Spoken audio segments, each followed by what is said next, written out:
Сәлеметсіздер ме, оқушылар? Мен Жаңаөзен мектеп-гимназиясының бастауыш сынып мұғалімі Дүйімбаева Гүлшат Аманжоловна. Мен сіздерге бүгін математика пәнінен өткенді бекіту тақырыбын көрсетемін. Ол бізде 82-83 бетте орналасқан. Қане, олай болса, мына өлеңді барлығымыз бірге айтайық. Қол ұстасып, қане біз, достасайық бәріміз. Қайырлы күн, жер ана, қайырлы күн достарым. Сендерді көргеніме қуаныштымын. Бүгінгі сабағымыз сәтті болсын. Жақсы, оқушылар, олай болса, өткенді қайталап өтейік. Математикалық амалдарды ата. Есеп неше бөліктен тұрады? Көп бұрыштарды ата. Қандай бұрыштарды білесің? Сүйір бұрыш туралы не білесің? Доғал бұрыш туралы не білесің? Тік бұрыш деген не? Мына формула нені білдіреді? А қосу Б тең Б қосу А. А көбейту Б тең Б көбейту А. Ал мынау ше? Жақсы, оқушылар, олай болса, дәптерімізді ашайық. Бүгінгі күнді жазып, өткенді бекіту деп тақырыпты жазайық. Балалар, сендер білесіңдер, киіз үй бұл ата-бабамыздың баспанасы. Сен 2, 3, 4, 5, 6-ға көбейту кестесін білесің бе? Олай болса, бірінші тапсырмаға қарайық. Киіз үйді құру үшін алдымен қай жабдығынан бастаймыз? Оны білу үшін мына берілген тапсырмаларды орындайық. 3 пен 4-тің көбейтіндісі 12-ге тең. 4 пен 6-ның көбейтіндісі, дұрыс айтасыңдар, 6 мен 2-ның бөліндісі,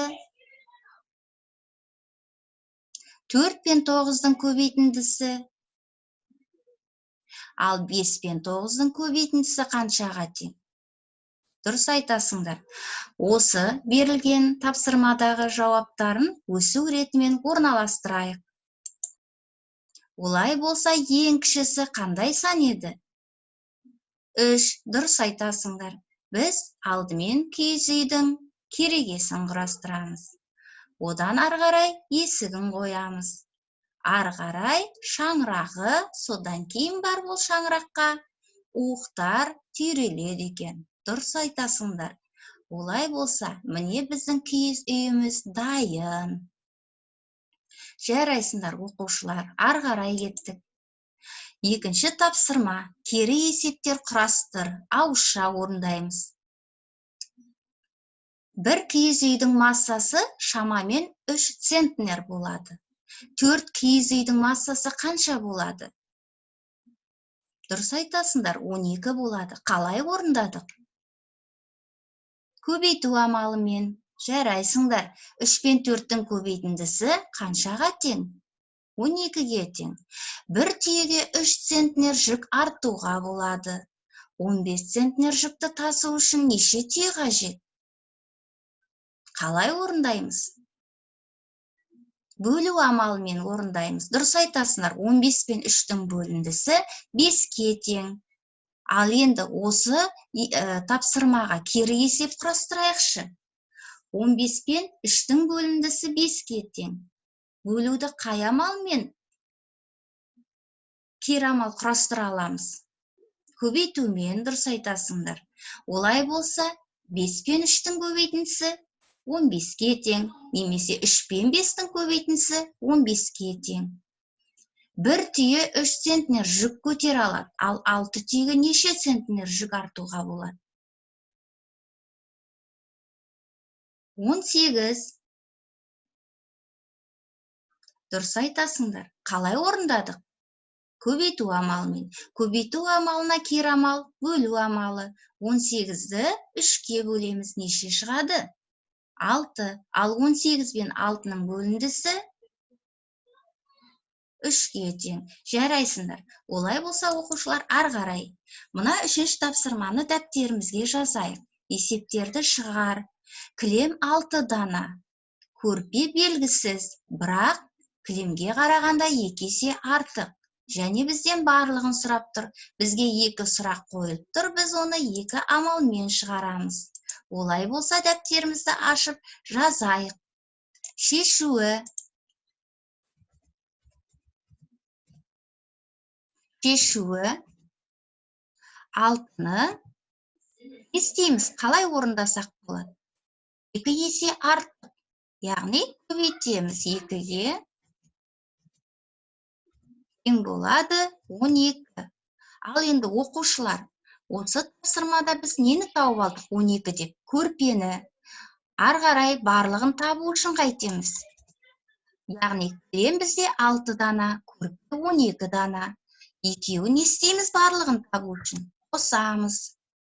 Дұрыс айтасыңдар. Олай болса барлығы неше болды? 18.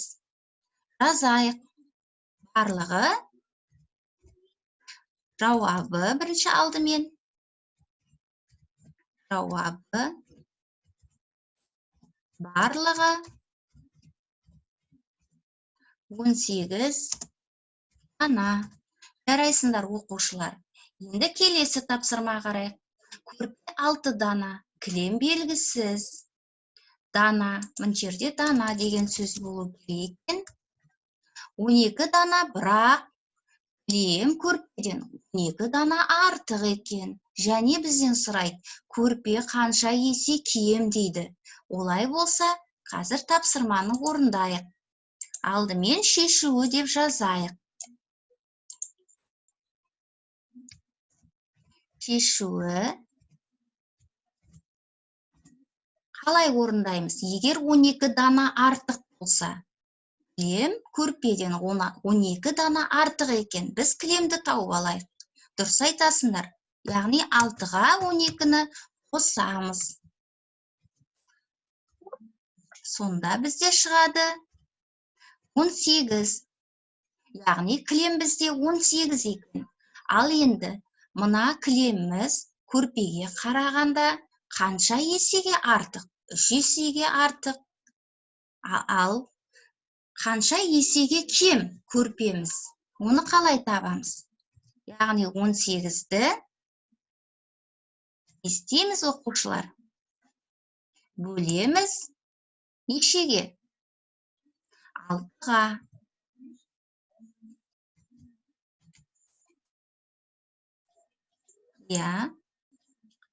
Тең болады. Неше болады? 3. Сонда жауабына біз не деп жазамыз? Жауабы. Біз 2 сұраққа жауап бердік. Жауап алайық. Көрпе кілемге қарағанда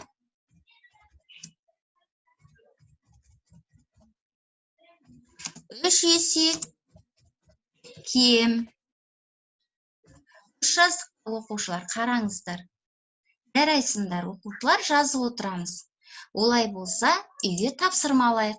Үйге 83-ші беттегі 6-шы тапсырманы алайық. Бүгін сендерге сабақ ұнады ма? Егер барлығын түсінсеңіздер, бас бармақтарыңызды көрсете қойыңыздар. Бүгінгі сабақ аяқталды. Сау болыңыздар. Рахмет.